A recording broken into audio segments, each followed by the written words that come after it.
Enero, día 16 del año 2020 de la encarnación de nuestro Señor Jesucristo. Sin novedad en la posición, la silla del bienaventurado Pedro continúa vacante desde la muerte de su santidad Pío XII el 9 de octubre de 1958. San Marcelo, Papa y Mártir. San Marcelo, Papa y Mártir, cuya memoria celebra hoy la Santa Iglesia, nació en Roma hacia la mitad del tercer siglo. Como ya florecía en aquella ciudad la religión cristiana, a pesar de las persecuciones horribles de los emperadores paganos, tuvo Marcelo la felicidad de ser criado y educado en el seno de la Santa Iglesia. Abrazó el estado eclesiástico, y San Marcelino, que ocupaba entonces la silla de San Pedro, conociendo su extraordinario mérito y su eminente virtud, le hizo presbítero de la Iglesia de Roma. Por este tiempo, habiendo sido creados emperadores Diocleciano y Maximiano, movieron aquella cruel persecución contra los cristianos, que fue la novena desde el imperio de Nerón, la que hizo derramar tanta sangre de mártires y llenó de luto a toda la Iglesia. Habiendo sido coronado del martirio San Marcelino el año de 304, vacó la silla de San Pedro cerca de 3 años. El furor de la persecución no dejaba libertad a los cristianos para juntarse y para proceder a la elección del nuevo papa. Pero habiéndose mitigado un poco por la renuncia que hicieron del imperio Diocleciano y Maximiano, fue elegido el papa San Marcelo, siendo el 31 después de San Pedro, el año de 307. Apenas se vio elevado en esta suprema dignidad cuando se aplicó a restablecer la disciplina, que con las turbaciones precedentes se había al parecer alterado un poco, y se dedicó a reparar las pérdidas que podía haber padecido la Iglesia durante tan larga y tan cruel persecución. Diocleciano y Maximiano habían renunciado al imperio en favor de Galerio y de Constancio, padre del gran Constantino, pero habiendo éste muerto en York y hallándose a la sazón en Roma Magencio, hijo del viejo Maximiano, creyó que podía ser esta ocasión muy oportuna para hacerse emperador, y con efecto tomó el título de tal. Como los cristianos eran ya poderosos en Roma, afectó hacerse cristiano para atraerlos a su partido y para lisonjear al pueblo romano. Con esto cesó la persecución, y por algunos meses gozaron de paz los fieles. Procuró San Marcelo aprovechar este intervalo de tranquilidad para establecer algunas constituciones saludables y para remediar algunos abusos que se habían introducido. Instituyó en Roma 25 títulos o parroquias para bautizar a los que se convirtiesen a la fe, para recibir a penitencia a los pecadores y para sepultar con mayor decencia los cuerpos de los santos mártires, en que había habido mucho descuido, y procuró con el mayor desvelo recoger las santas reliquias. Ya San Evaristo, sexto sucesor de San Pedro, había señalado a los presbíteros los barrios o los cuarteles de la ciudad que habían de estar a su cargo. San Higino, 55 años después, había aumentado el número, y San Marcelo le determinó al número fijo de 25 parroquias. Administrábanse en ellas los sacramentos, distribuíase a los fieles la palabra de Dios, y se celebraban los divinos misterios. Desde entonces se comenzó a llamar presbítero cardenal al presbítero principal que tenía a su cargo las parroquias, como que era el quicio sobre el cual se movía el cuidado espiritual de la parroquia. Y esto es lo que hoy día significa el título de estas iglesias que tiene cada cardenal. El celo de la disciplina eclesiástica irritó a los ánimos y ocasionó al santo pontífice crecidas mortificaciones. La mayor parte de los que habían flaqueado en la última persecución querían ser reconciliados con la Iglesia, casi sin recibir ninguna penitencia. Muchos de los que por su ministerio debían reconciliarlos les concedían la absolución con demasiada facilidad y acusaban el rigor del santo como inoportuno y excesivo. Esta diversidad de pareceres causó inquietud y división, y Magencio, que después de la victoria conseguida contra Severo ya no contemplaba a los cristianos, tomó de aquí ocasión para renovar la persecución contra la Iglesia. Mandó venir delante de sí a San Marcelo, y quiso obligarle a renunciar la fe y a sacrificar a los ídolos. La resolución y la constancia del santo pontífice le asombraron. empleó todos los artificios que pudo para derribarle: dulzura, severidad, promesas, amenazas, suplicios. Siendo todo inútil, hízole despedazar con crueles azotes, y por una especie refinada de crueldad le condenó a servir en las caballerizas públicas, pareciéndole que para un sumo pontífice de los cristianos no sería la muerte suplicio tan duro como obligarle a pasar sus días en un ejercicio tan penoso y tan despreciable. Pero el santo papa nunca pareció tan grande como cuando se vio hecho mozo de caballos por amor de Jesucristo. Privado de todo socorro humano, en un lugar tan indigno, peor alimentado que las mismas bestias de carga que tenía a su cuidado, cubierto de unos asquerosos andrajos y reducido a dormir sobre la desnuda tierra, 100 veces al día daba gracias al Señor por la merced que le hacía, teniéndose por dichoso de imitar de alguna manera su pasión y sus desprecios. Los fieles concurrían de todas partes para admirar a su santo pastor, y él los animaba con sus discursos, los cautivaba con su dulzura, y los instruía con sus palabras y con sus ejemplos. 9 meses había vivido San Marcelo en aquel estado tan indigno de su persona, cuando los principales del clero romano hallaron medio de libertarle. Sacáronle una noche y le condujeron a la casa de una santa viuda llamada Lucina, que habiendo sido ejemplo de señoras cristianas en 15 años que vivió con su marido, había 19 que era modelo de todas las virtudes en el estado de viuda. Recibió Lucina en su casa al santo pontífice con una suma alegría, y como los fieles de todas partes concurriesen secretamente a ella, suplicó a San Marcelo que la consagrase en iglesia. Dióla el santo este gusto, y después se llamó San Marcelo, y hoy es título de cardenal. Apenas fue consagrada esta nueva iglesia cuando los cristianos acudían a ella en tropas todos los días. El santo pontífice celebraba los divinos misterios, repartía a los fieles la palabra de Dios y pasaba las noches en oración y en vigilias. No duró mucho esta calma, porque se excitó luego una nueva tormenta que todo lo puso en confusión y causó grandes estragos. Noticioso Magencio de lo que pasaba, entró en una furiosa cólera contra los cristianos. Dudó por algún breve rato si quitaría la vida a San Marcelo, pero juzgó que sería más riguroso castigo para los cristianos el convertir a esta nueva iglesia en nuevas caballerizas públicas, y el condenar al santo pontífice a que pasase sus días en la última miseria, cuidando de las bestias más viles, lo que al instante se puso en ejecución.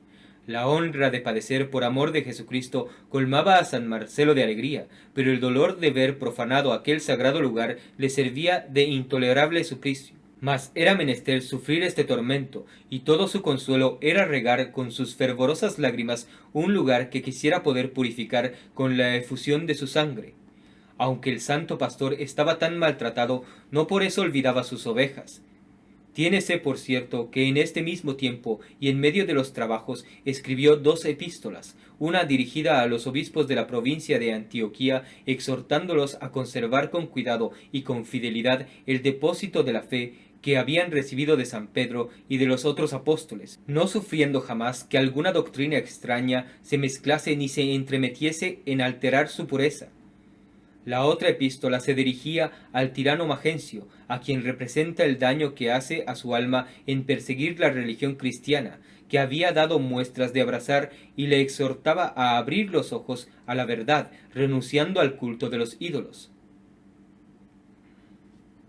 Poco tiempo después, consumido de trabajos y de miserias, nuestro santo, por amor de Jesucristo, acabó su martirio hacia el fin del año 309.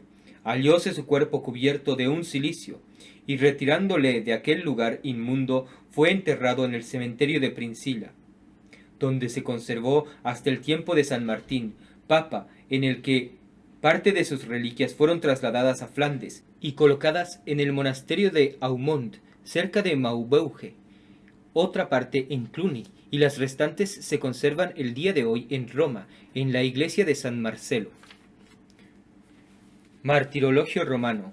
En Roma, sobre la Vía Salaria, San Marcelo, papa y mártir, que por haber confesado la fe católica fue primeramente apaleado por orden del tirano Magencio, y después enviado bajo buena guardia a limpiar las bestias de carga, murió en esta penosa función, revestido de un cilicio. En Marruecos, en África. El martirio de los santos Berardo, Pedro, Acurso, Adiuto y Otón, religiosos de la Orden de San Francisco. En Arles, San Honorato, obispo y confesor, ilustre durante su vida por su ciencia y por sus milagros. En Oderzo, pueblo de la Marca Trevesiana, en Italia, San Tiziano, obispo y confesor.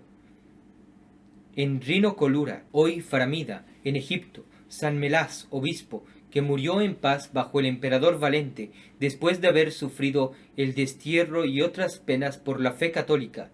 En Fondi, en Campania, San Honorato Abad, de quien hace mención el Papa San Gregorio. En Perona, San Furceo, confesor. En Roma, Santa Priscila, que consagró sus bienes y su persona al servicio de los mártires. La misa es en honor del santo y la oración la que sigue.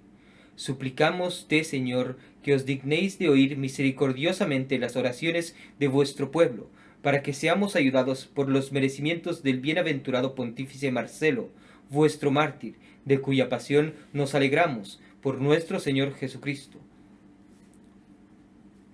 La epístola es de la segunda a los Corintios del apóstol San Pablo. Hermanos, bendito sea el Dios y el Padre de nuestro Señor Jesucristo, Padre de misericordias, y el Dios de todo consuelo, el cual nos consuela en toda nuestra tribulación, para que podamos también nosotros consolar a los que están en cualquier aflicción, por el mismo consuelo que somos nosotros consolados por Dios. Porque así como abundan en nosotros las tribulaciones de Cristo, así también por Cristo es abundante nuestro consuelo.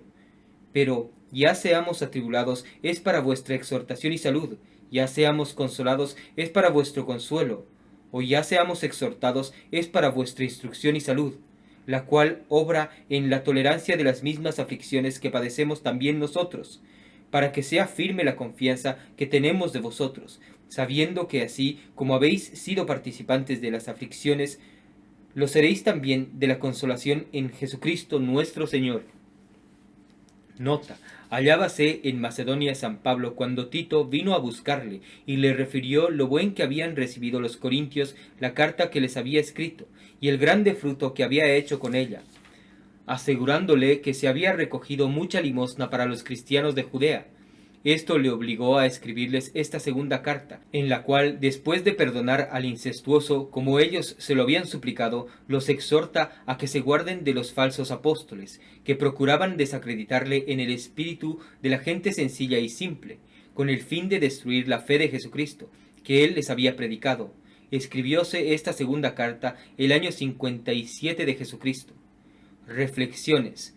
El Padre de las misericordias, el Dios de todo consuelo, es nuestro Padre, y con todo eso hay hombres miserables entre los cristianos. Esta parece paradoja, y con efecto lo es. Hay miserias, hay trabajos, hay adversidades en la tierra, es verdad. Las cruces, las espinas nacen, digámoslo así, debajo de nuestros pies. Vivimos en la región de las lágrimas. Pero si el Dios de todo consuelo se obliga a consolarnos en todas las tribulaciones de la vida, ¿quién puede tener lástima de nosotros? ¿Ignorará por ventura el modo de consolarnos? ¿Faltárale el poder, o se podrá recelar que se olvide de su palabra? A los ojos de tal Padre, ¿qué cosa nos puede faltar, ni qué tenemos que temer? ¿Puede un cristiano no vivir consolado en sus trabajos? Las dulzuras espirituales inundan a torrentes las almas de los fieles, pero es menester ser verdaderamente fieles para gustar estas dulzuras. Fue infeliz, fue desgraciado el hijo prodigo, es verdad, pero lo fue cuando estaba fuera de la casa de su padre. Perecía de hambre, pero era cuando se hallaba en país extraño. Vióse reducido a la última miseria, pero fue después de haberse abandonado a los mayores desórdenes. Vuelve de sus desvaríos y al instante olvida sus miserias. No puede ser miserable el que tiene por padre al Dios de toda consolación, pero es menester no degenerar, es menester vivir como hijo de tal padre, es menester que un padre tan bueno nos reconozca por sus hijos. Cuanta más parte tuviéramos en la pasión de Jesucristo, dice el apóstol, más parte tendremos en los consuelos que nos vendrán por el mismo Jesucristo. Muchos quieren seguir al Salvador sin tener parte en sus tormentos, pues qué mucho que no la tengan en sus consuelos. Para tener parte en los dolores de Jesucristo es menester que Jesucristo la tenga en los nuestros. Quiero decir, es menester sufrirlos según el Espíritu y por amor de Jesucristo. Los dichosos del siglo son objetos de envidia a los que tienen fe. El mismo padecer sin consuelo es grande dulzura cuando se padece por satisfacer a la divina justicia por tanto número de pecados, y por imitar y seguir a Jesucristo, que tanto padeció por nosotros. Una alma justa, en su misma confianza y en su mismo amor de Dios, encuentra un fondo de dulzura y de consuelo que jamás se agota. El Evangelio es del capítulo 16 de San Mateo.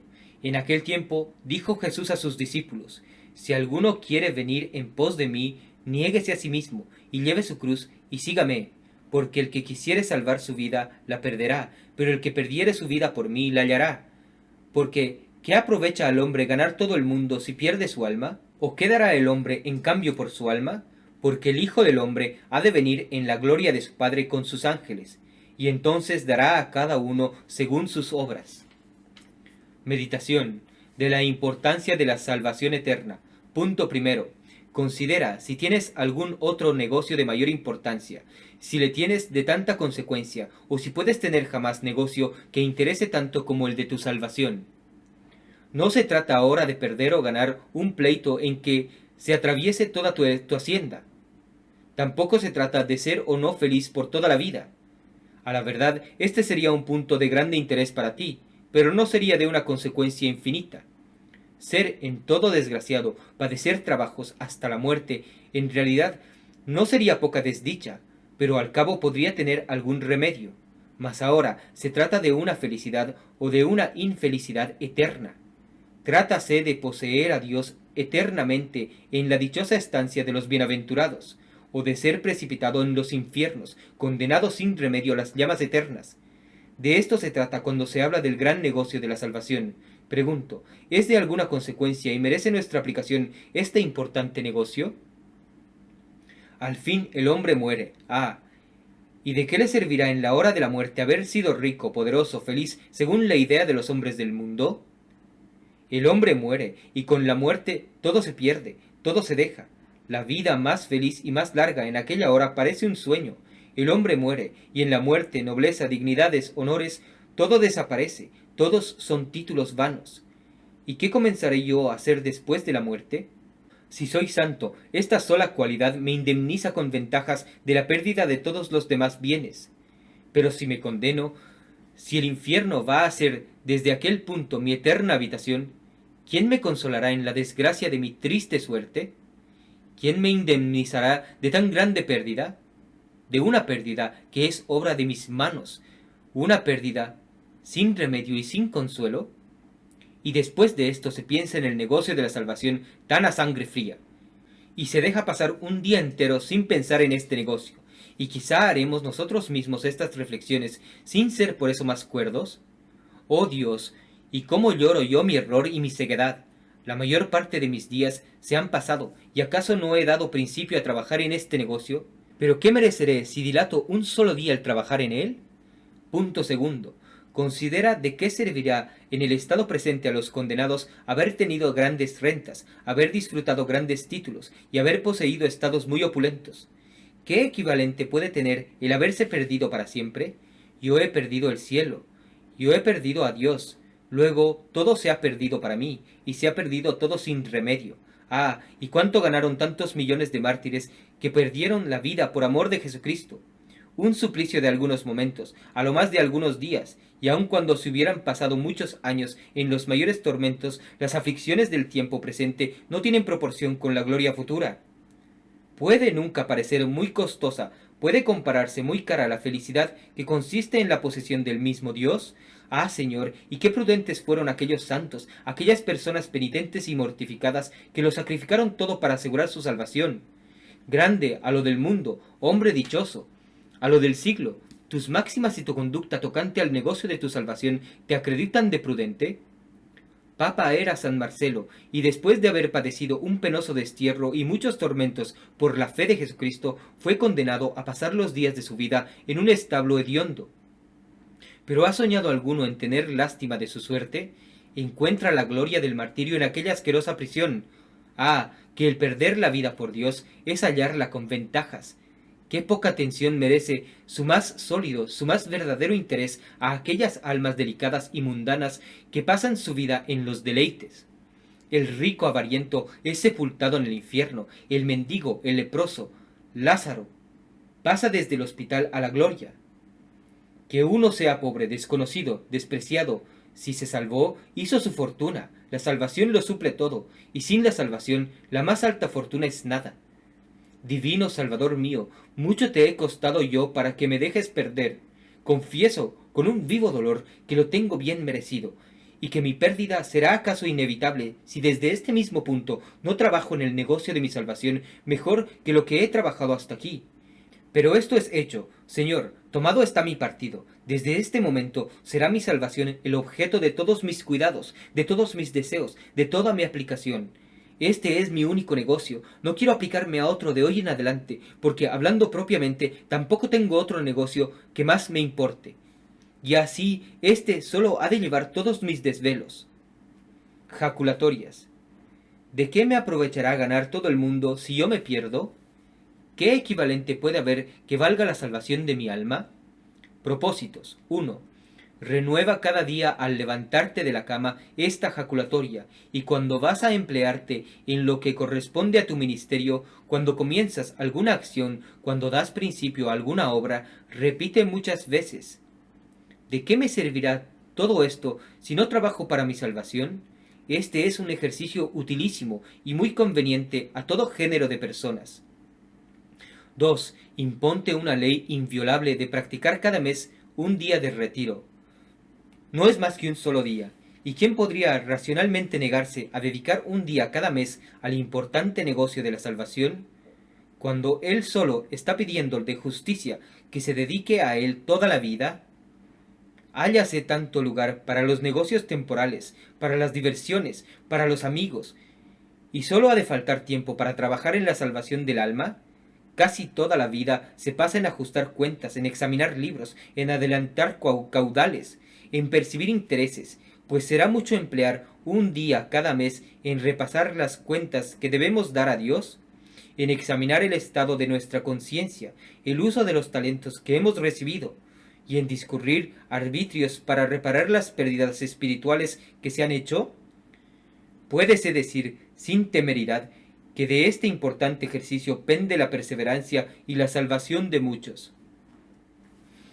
Que el testimonio de esta santa vida sirva de alimento para todo cristiano que, haciendo uso de razón, considere que el celo con que se debe defender la verdadera fe católica no es negociable, que debe ser capaz de llevarnos a la misma muerte y lograr la corona del martirio de ser necesario, antes que abrazar cualquier doctrina humana, modernista, naturalista o racionalista, que conducen indefectiblemente al indiferentismo religioso y al falso ecumenismo. Banderas y estandartes de la falsa iglesia de los últimos tiempos con sede en el Vaticano. ¡Viva María Santísima! ¡Viva Cristo Rey!